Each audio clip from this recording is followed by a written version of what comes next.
محبة والهنا وطني أتذكر من آناء وما.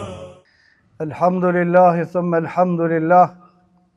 الحمد لله نحمده ونستعينه ونستغفره ونعوذ بالله من شرور أنفسنا ومن سيئات أعمالنا إنه من يهده الله فلا مضل له ومن يضلله فلا هادي له أشهد أن لا إله إلا الله وحده لا شريك له وأشهد أن محمدا عبد الله ورسوله وصفيه من خلقه وخليله أدى الأمانة ونصح الأمة فكشف الله به الغمة وجاهد في الله حق جهاده حتى أتاه اليقين فصلوات الله وسلامه عليه ومن تبعه بإحسان إلى يوم الدين.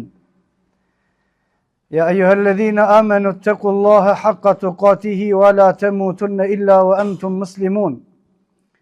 يا أيها الناس اتقوا ربكم الذي خلقكم من نفس واحدة وخلق منها زوجها وبث منهما رجالا كثيرا ونساء واتقوا الله الذي تساءلون به والأرحام إن الله كان عليكم رقيبا.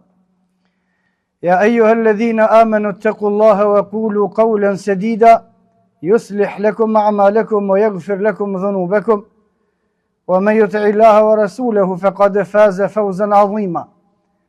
أما بعد فإن أصدق الحديث كتاب الله وخير الهدي هدي محمد صلى الله عليه وسلم وشر الأمور محدثاتها وكل محدثة بدعة وكل بدعة ضلالة.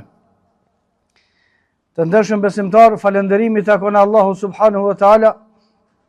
Mëshira Allah që mbi pejgamberin ton Muhammedin sallallahu alaihi wasallam, mbi shokët e tij dhe mbi të gjithë muslimanët. Prej elementeve kryesore të edukatës që na dallon neve prej shejtanëve është pendimi. Historia e pendimit dhe dallimin mes njerëzve dhe shejtanëve ka filluar te Ademi alayhi salatu wassalam.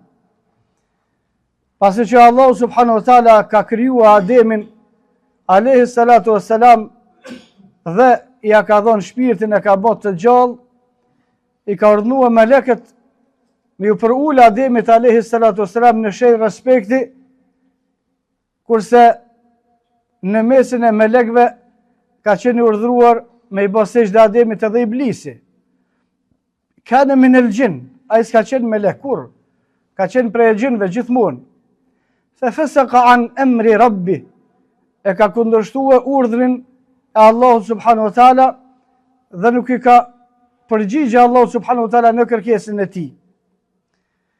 Ngatresa që e ka bërë Iblisi ka qenë sejdë ndaj Ademit alayhi salatu wassalam, nuk është sejdë për Ademin, por kryerje e urdhnit të Allahut subhanahu wa taala, se Allahu subhanahu wa taala ka urdhëruar kështu. Sigurisht ata të cilët kanë pasuri që u japin zeqat ose sadaka atyre të cilët janë të varfër, ai nuk e jep sadakon edhe zeqatin për shkak të emrit edhe të mbi emrit të atij i cili është i varfër, por për shkak se kështu ka urdhëruar Allahu subhanahu wa taala. Pse jepet zeqati për ata të cilët kanë pasuri, për hatër të fukarave jo? Ata të cilët janë të varfër, ata përfitojnë, është e sigurt. Por zeqati jepet për shkak se Allahu subhanahu wa taala ka thonë me dhonë. Dhe sejdja për Ademin alayhi salatu wassalam ka qenë ose ka qëndosh me trajtue Iblisi si urdhër të Allahut subhanahu wa taala dhe jo si çështje që të ka të bëjë mes atij dhe Ademit alayhi salatu wassalam. Se ajo s'ka qenë çështje personale mes atyre dyve. E rëndësishme, Allahu subhanahu wa taala ka urdhëruar Iblisin me bë sejdë dhe Iblisi nuk ka bë sejdë. Po ashtu Allahu subhanahu wa taala e ka urdhëruar Ademin alayhi salatu wassalam mos me hangër një pemë prej pemëve në xhenet dhe Ademi ka hangër. Ka gabu Iblisi, ka gabu Ademi, të dytë kanë gabu. Iblisi ka gabu atëherë kur nuk i ka bë sejdë Ademit pasi që e ka urdhëruar Allahu subhanahu wa taala. Ademi ka gabuar atëherë kur e ka hongër pemën të cilën e pat ndalua Allahu subhanahu wa taala. Pse Ademi është i mirë e Iblisi është i keq, kurse të dytë kanë bërë gabime? Dallimi që tu fillon. Allahu subhanahu wa taala i ka thonë Iblisit ma mena'ake an tasjuda, pse çka të pengoj mos më i bë sejdë kur të urdhrova idh amartuk qala ana khairun min. Iblisi ka polemizuar, nuk u pendu. Ky është dallimi. Ka thonë si kum bë sejdë për shkak se unë jam më i mirë se sa ai. Kurse Ademi alayhi salatu wasalam kur e ka hongër pemën, me gjithë bashkërtën e tij haven qala rabbana zalimna anfusana wa illam taghfir lana wa tarhamna nakum min al-khasirin. Ka thonë o Zot, na gabum. Këto dallimi. O Zoti jon, ne gabum, e hongrëm atë të cilën ti na e ke ndalu. O illam taghfir lana wa tarhamna. Nëse nuk na fal ti neve, edhe nuk na mëshiron, nakum min al-khasirin, na kemi me qenë të humbur. Fatalaqa Adamu min rabbih kalimatin fataba alayhi. Allahu subhanahu wa taala ka mësua Ademit disa fjalë se ai nuk i ka ditë, pasi që ka bërë gjuna dhe ka kërkuar te Allahu me drejtuar çka më bën pas gabimit, Allahu subhanahu wa taala ka mësua pendimin. Fataba alayhi dhe ja ka pranuar pendimin. Innahu huwa at-tawwabur rahim. Allahu subhanahu wa taala që pranon pendimin. Dallimin mes Ademit alayhi salatu wasalam dhe Iblisit këtë çështje është se Ademi alayhi salatu wasalam ka gabu dhe është pendu pas gabimit. Iblisi ka gabu dhe ka mot me nemasi, nuk është pendu pas gabimit. Çështja është çështja e pendimit. Besimtari, gjithë secili besimtar duhet me u pendua te Allahu subhanahu wa taala. Madje ne pendohemi te Allahu subhanahu wa taala dhe pa bërë gjuna hiç. Po se po kur bëjmë gabim, po se po me u pendu te Allahu me kërku falje kur bëjmë shkelje të cilat Allahu subhanahu wa taala i ka llogaritësit të tilla. Por ne kërkojmë falje te Allahu subhanahu wa taala dhe pa bërë gabim hiç, nga edukata, nga besimi, nga respekti, nga nënshtrimi për Allahu subhanahu wa taala. Masi që falmi namaz, assalamu alaikum wa rahmatullah, 3 herë Astagfirullah, astagfirullah, astagfirullah wa atubu ilej, i kërkoj falje Allahut dhe pendohen ataj. Mas namazi, jo mas gjuno, mas gjuno gjithsesi. Besimtari as që diskuton pendimin mas gjuno, për shkak se mos pendimi mas gjunot është për ngjasim me Iblisin dhe të afërmit e tij. Besimtari mas gjunot pendohet gjithsesi, por besimtari pendohet edhe pa bërë gjuna fare. Besimtari pendohet te Allahu subhanahu wa taala edhe kur bën sevap, edhe kur bën ibadet, edhe kur kryen haxhin, në fund haxhit pendohet, edhe kur kryen umre, në fund umrës pendohet, edhe kur agjeron, në fund Ramazanit pendohet, kërkon falje te Allahu subhanahu wa taala për gabimet e mundshme në ibadet gjatë kryerjes së ibadetit. Dhe larg është ky besimtar me atë i cili është me një madh dhe nuk i nështrohet Allahu subhanahu wa taala. Për çështjeve të pendimit e pa diskutueshme është edhe muaji i Ramazanit, i cili shfrytëzohet gjithmonë prej muslimanëve që pas agjerimit me kërkua Allahu subhanahu wa taala falje për gabimet.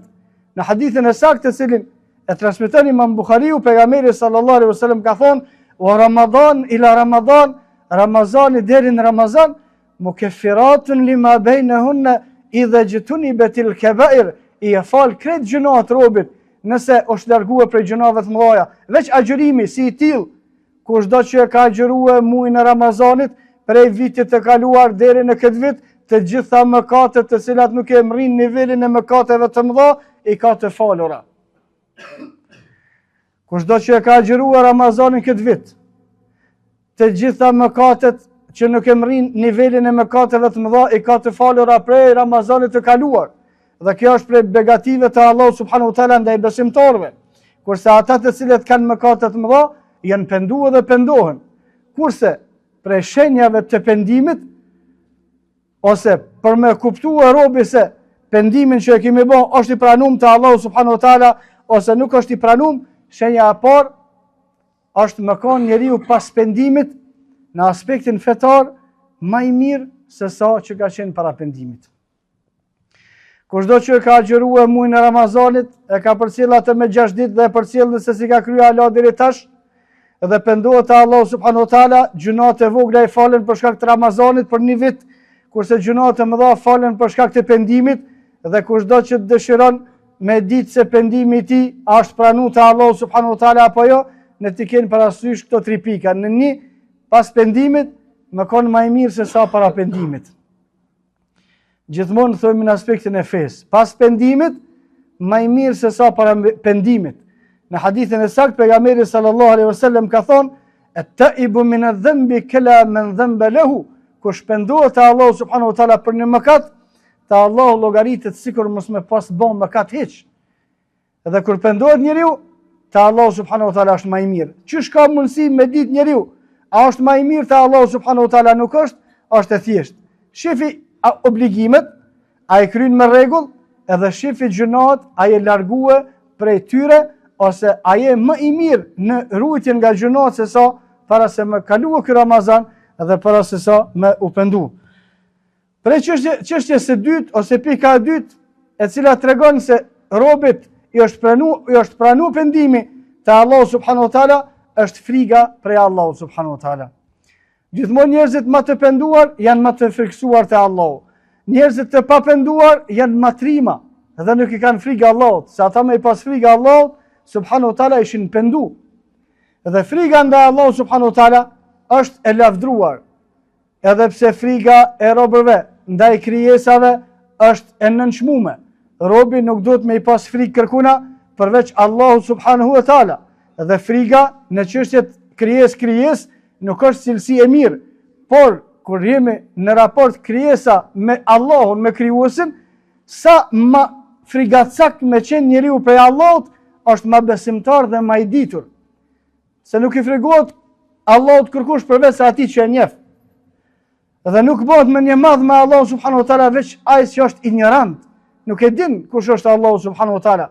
Nuk e din çka e pret atë pas vdekjes, nuk e din përgjegjësinë, as nuk e din cilësinë e Allahut subhanahu wa taala të dënimit, as nuk e din cilësinë e Allahut subhanahu wa taala të shpërblimit. Nëse po ti din të këto, ai kish me qenë njeriu që i tutet, i ka frikë më shumë te Allahu subhanahu wa taala. Dhe këtë Allahu subhanahu wa taala si në librin e tij, innama yakhshallaha min ibadihi al-ulama, më shumë të që kanë frikë Allahu subhanahu wa taala janë ata të cilët kanë dituri, sa ata të cilët kanë dituri e njohin. Ai i cili s'ka dituri, ku me ditë? Kafsha që s'din, ku e din? Atë kafshën tjetër e prejnë e therë para sona, se din, se nuk ka njohuri. Dhe njeriu që nuk e ka frikë Allahu subhanahu wa taala nuk është e njoft Allahun, as nuk është e ditë xhehenemin, as nuk është e ditë dënimin e Allahut, as nuk është e ditë ashpërsinë e dënimit, as nuk është e ditë shpërblimin, as nuk është e ditë mëshirën e Allahut subhanahu wa taala. Pra pika e parë për pendim të pranuar është me qenë pas pendimit më i mirë se sa ke qenë para pendimit. Pika e dytë, me i pas frikë Allahu subhanahu wa taala, për shkak se friga te besimtari duhet me qenë e gjithmonë deri në momentin e vdekjes. Friga tek besimtari prej Allahu subhanahu wa taala duhet me qenë e gjithmonë sa të jemi gjallë, frikë prej Allahu subhanahu wa taala. Deri në momentin e vdekjes, atëre përfundon friga. Allahu subhanahu wa taala ka sjellë një ajet në Kur'an që u tregon besimtarëve se në momentet e vdekjes, innal ladhina qalu rabbuna Allahu thumma istaqamu, ata cilët kanë qenë besimtarë dhe kanë qëndruar në fe, tatanazzalu alehimul malaika, në momentin e vdekjes kur t'ju vinë melekët, u thonë alla takhafu, tash përfundoi koha e frikës. Kurse për pabesimtarin këtu fillon koha e frikës. Për besimtarin përfundon koha e frikës në momentin kur i vin melek me ama shpirtin. Për pabesimtarin fillon koha e frikës prej momentit kur ja marrin shpirtin. Dhe mirë për atë i cili nuk ka pas frikë prej Allahut në dunjë, në jetën e përkohshme, se ka me pas frikë prej Allahut subhanahu wa taala në ahiret, në jetën e gjithmonë. Kurse ata të cilët kanë pas frikë Allahut në jetën e dunjos e përkohshme, kjo frikë ka më uhje, ka më sigurue Allahu subhanahu wa taala qysh në momentet e vdekjes dhe kanë me qenë më të sigurt, për shkak se pejgamberi sallallahu alaihi wasallam në hadithin e saktë ka thonë, Allahu subhanahu wa taala kur nuk i bashkon te robi i vet dy friga dhe dy siguri. Tut ju Allahu në dunjë, tutu në ahiret ju. Veç njëna, ose kemi ju tut në dunjë ose në ahiret. Nuk i bashkon Allahu të dyat. Mos më tut as në dynjë as në ahiret pe Allahut, as kjo nuk shkon. Se pejgamberi sallallahu alaihi wasallam ka thonë Allahu subhanahu wa taala nuk i bashkon dy friga të robëve vet. Kush i ka frikë Allahu subhanahu wa taala në dynjë, nuk ka me pas frikë në ahiret, se ja hek Allahu e nuk ka pse me pas frikë. Kush nuk i ka frikë Allahu subhanahu wa taala në dynjë, ka me pas frikë në ahiret edhe apet s'ka shka bën me atë frikë, thumma la yamutu fiha wala yahya, se vallahi as nuk i del shpirti, as nuk vdes, as nuk jeton, as kur fare hiç, veç Allahu na rujt mos me kon prej banorëve të xhehenemit. Dhe çështja e tretë, prej shenjave të pendimit të pranuar, është më rrit dashuria për ahiret edhe më zvoglue dashuria për dynjë. Pjesa e dynjës është e rëndësishme dhe besimtari duhet me kujdes për të, por nuk është synimi kryesor për besimtarët jeta e kësaj dynjoje as të mirat e kësaj dynjoje. Më e mira atë mirave kishte me qenë që një besimtar me shfrytëzue edhe jetën e kësaj bote, edhe jetën e ahiretit.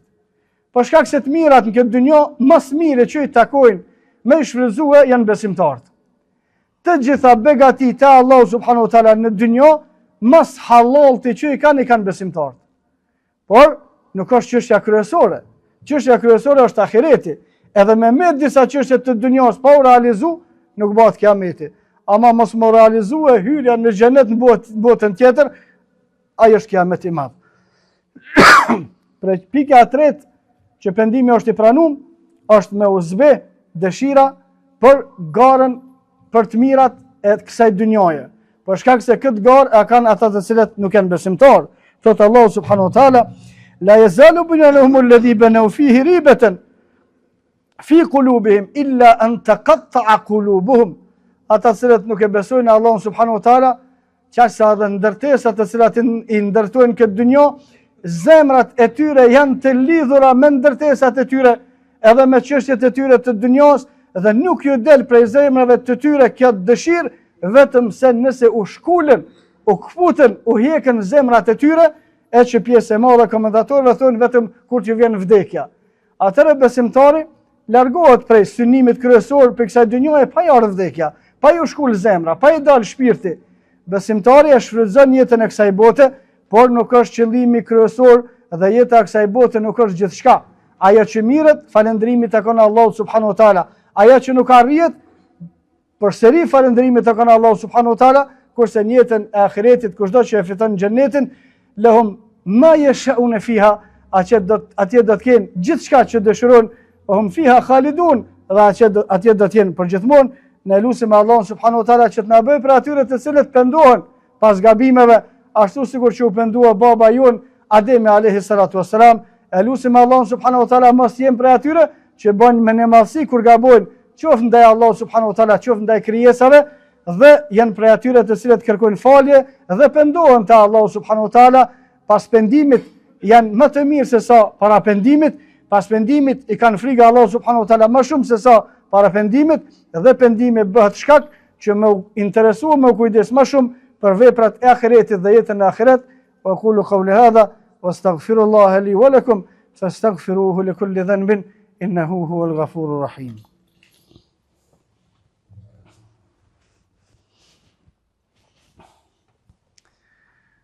Alhamdulillahi wahdahu wassalatu wassalamu ala man la nabiyya ba'dah. Allahumma salli ala Muhammadin wa ala ali Muhammad كما صليت على إبراهيم وعلى آل إبراهيم إنك حميد مجيد.